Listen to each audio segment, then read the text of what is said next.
달빛이 연못 위로 가늘게 흩어지고 고요한 정적 속에 은은한 바람이 풀잎을 스친다. 지영은 약초를 다듬으며 조용히 손을 놀리고 있다. 그러나 정적은 날선 발걸음에 의해 깨진다. 강목주의 눈빛은 서늘하고 미소에는 칼날이 숨어 있다. 밤이 깊었건만 대령 숙소에 약초를 다듬는 모습이 참으로 정갈하여 잠시 발걸음을 멈추게 되네. 허나 이토록 밤낮을 가리지 않는 정성이라면 과연 전하께서 그대에게 미소를 내비치시는 이유도 알 것 같구나. 지영은 손을 멈추고 고개를 들어 정면을 응시한다. 마마께서 발걸음을 멈추실 정도라니 과분한 평입니다. 허나 제 손이 움직이는 건 단지 전하의 안녕을 위해서지. 그저 숙수로서 제 자리를 지킬 뿐입니다. 숙수의 자리를 지킨다. 아름다운 말씀이군요. 허나 전하 곁이 단지 밥상으로만 지켜질 수 있다 믿는다면 그건 세상사를 너무 단순히 본 것이 아니더냐. 궁궐의 자리는 권세와 피로 다져진 터전이거늘. 지영은 눈빛을 굳히며 담담하게 답한다. 그렇다면 저는 단순한 숙수로 남을 뿐 제 무기는 한 끼 밥상이거늘 그 밥상이 전하의 마음을 붙들어준다면 그것은 권세보다 값진 무기일지도 모릅니다. 강목주는 한층 서늘하게 묻는다. 그래, 값지다 하였소? 숙수의 손길이 아무리 정성스러워도 그것이 왕의 곁을 차지할 자격을 만들진 못하거늘. 왕의 곁은 일시적 위안으로 지켜지는 자리가 아니지요. 그대가 지금 누리는 은혜는 그저 바람 같은 한순간, 바람이 불어가는 순간 신기루처럼 사라질 것입니다. 지영은 미소를 지으며 신기루라 하셔도 좋습니다.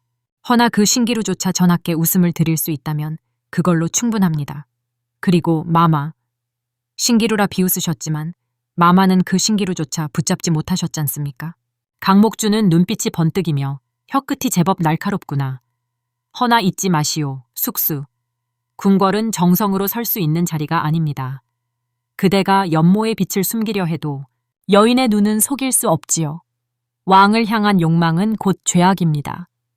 지영은 조용히 묻는다. 욕망이라 하셨습니까? 부정하지 않겠습니다. 허나 그 욕망이 불경이라면 어찌 전하께서 제 밥상을 찾으셨겠습니까? 제가 감히 다가간 것이 아니라 전하께서 제게 오신 겁니다. 전하의 발걸음이 그대에게 머물렀다 해서 오래 머무를 거라 믿는다. 그건 오만이요. 왕의 마음은 바람처럼 변덕스러워 한순간 웃고도 이내 사라지는 법이지요. 그대의 밥상에 오늘 머문다 하여 내일도 머문다는 보장은 없소. 숙수는 여전히 스스로의 위치를 잘 모르는 모양입니다. 왕의 웃음은 잠시의 위안일 뿐이지 곁을 허락하는 증표가 아니옵니다. 허나 그 위안조차 탐하는 순간 숙수는 허락되지 않은 꿈을 꾼 셈이지요. 꿈은 깨어날 때 더 잔혹한 법이거늘. 지영은 차분히 눈을 치켰으며 보장 따위 바라지 않습니다. 그저 전하 곁에 있는 동안 제가 할 일을 다할 뿐이지요. 정작 오만한 건 마마 아닙니까? 허락된 자리에 앉고도 전하의 웃음을 얻지 못하고 이제 와 제게 화살을 돌리시니. 강목주는 입술을 깨물며 한낱 너로 인해 나의 존재가 무너졌다. 그 모든 것을 무너뜨린 자가 지금 내 앞에 있지. 지영은 담담하게 저는 무너뜨린 적 없습니다. 저는 밥상을 차렸을 뿐 전하께서 웃음을 찾으신 건 그분의 선택이지요. 수건마마께서 이르신 건 제 탓이 아니라 지키지 못한 마마 자신의 탓입니다. 강목주의 손끝이 떨리며 치맛자락을 움켜쥔다. 왕의 곁은 내 자리여야 하거늘 지금은 그대가 그 자리에 서 있소. 이 질투는 곧 심장이 될 것이며 나는 그 심장으로 그대를 무너뜨릴 것입니다. 지영이 차분히 눈을 마주하며 제 몫은 다만 전하께 한 끼의 위안을 드리는 것. 그 위안을 지켜내는 것이 마마의 자리를 위협한다면 그것은 제가 아니라 마마의 빈자리가 만든 결과입니다. 긴장된 침묵이 흐르는 순간 후원의 어둠 속에서 발자국 소리가 울린다. 달빛 아래 이헌이 모습을 드러낸다. 두 여인은 놀라 일제히 시선을 돌린다. 이헌이 차갑게 강목주를 향해 후원의 고요를 깨뜨린 자가 누구인가 했더니 수건이었구나. 내 목소리가 이토록 높으니 대체 무슨 일이라 하더냐. 강목주가 급히 엎드리며 전하, 소인이 감히 대령 숙수의 무례를 바로잡고자 했을 뿐이옵니다. 숙수 주제에 전하의 곁을 욕망한다는 말을 들으니 차마 귀를 막을 수 없어. 지영은 차분히 웃으며 무례라니요.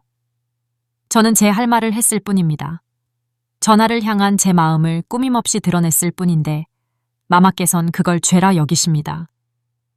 강목주가 절규하듯 보십시오, 전하. 이 여인은 감히 왕을 욕망한다 말하옵니다.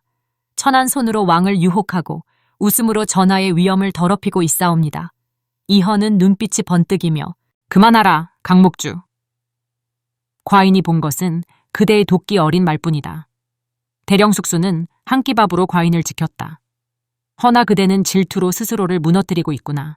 강목주는 분노로 치를 떨며 전하, 어찌 천한 숙수를 두고 신첩을 나무라십니까? 그녀가 전하의 마음을 흔드는 순간 전하의 위엄이 땅에 떨어지는 것이옵니다. 이헌이 서늘히 웃으며 위엄을 떨어뜨리는 건 수건의 혓바닥이다. 과인은 대령숙수의 밥상에서 웃음을 얻는다. 그것이 치욕이라면 그 치욕을 기꺼이 감수하겠다.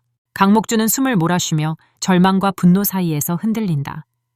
지영이 조용하고 당당하게 들으셨지요, 마마. 일개 숙수에게 화살을 돌리시지 말고 스스로의 자리를 돌아보시길 바랍니다.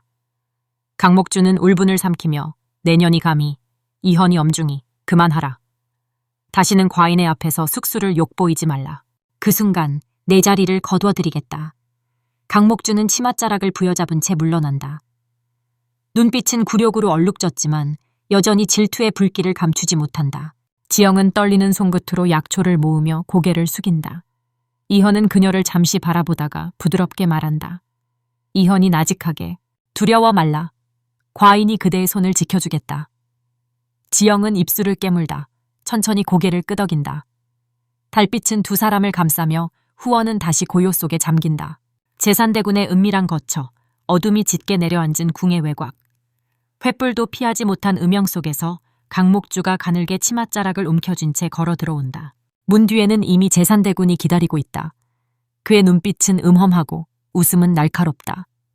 아니, 수건마마께서 이 밤중에 몸소 발걸음을 하시다니. 무슨 바람이 불었소? 아니면 오늘 후원에서의 치욕을 씻으러 오신 것이요? 강목주가 차갑게 말한다. 폐하께선 모든 이들 앞에서 제 편을 꺾으셨습니다. 그 자리에서 대령숙수의 손을 감싸며 제게는 질투를 꾸짖으셨지요. 모두의 시선이 제 어깨를 짓눌렀습니다. 그 굴욕을 잊을 수가 없사옵니다. 제산대군은 눈을 가늘게 뜨며 굴욕, 좋은 말이로군. 허나 굴욕은 독과 같아 오래 품을수록 살을 파먹지. 그대가 오늘 품은 독을 어찌 쓸 셈이요? 강목주는 한 박자 숨을 고르며 대군마마, 전하의 눈이 더는 제게 머물지 않습니다. 그 눈빛이 이제는 그 천한 숙수에게 향하고 있지요. 그년이 밥상으로 전하를 묶어두고 웃음으로 전하의 어두움을 지우고 있습니다.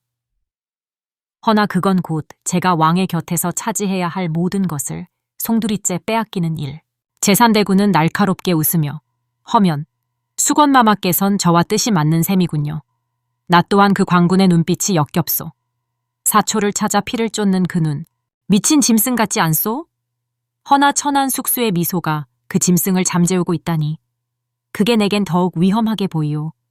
강목주는 조용히 그러나 도끼 어린 미소로 저도 압니다. 그 숙수가 곁에 있는 한 전하는 짐승이 아닌 사람으로 남으려 애쓸 것입니다. 그렇다면 제산대군께선 원하는 기회를 잃게 되겠지요. 전하가 끝내 광군의 길로 나아가지 않는다면 대군께서 기다리시는 혼란도 오지 않을 테니까요. 제산대군은 손가락으로 탁자를 두드리며 바로 그 말이오. 전하가 사람의 옷을 입고 백성에게 웃음을 준다면 나는 칼을 휘두를 명분을 잃는다. 허나 전하가 짐승으로 몰리면 조정은 두려움에 떨 것이고 그때 나는 왕을 끌어내릴 명분을 얻게 되지. 강목주가 서늘하게 말한다. 허면 우리 둘의 길은 하나로 모아지겠군요.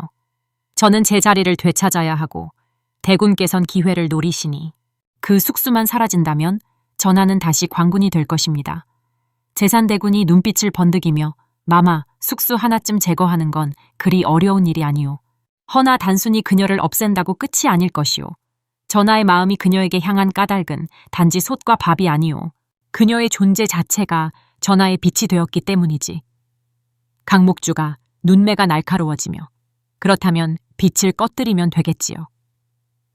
그녀의 손에 더러운 소문을 얹고 그녀의 숨결에 독을 심으면 전하의 마음은 다시 흔들릴 겁니다. 사내의 연모란 어찌 보면 허망한 것, 단 한 번의 의심이면 무너지는 법이니까요. 제산대군은 비웃으며 과연 수건마마답소. 우아하게 미소를 지으면서도 마른 독을 품고 있군. 좋소, 숙수의 빛을 꺼뜨려 주시오. 나는 그 틈에 전하의 피 묻은 과거를 다시 들춰내리다.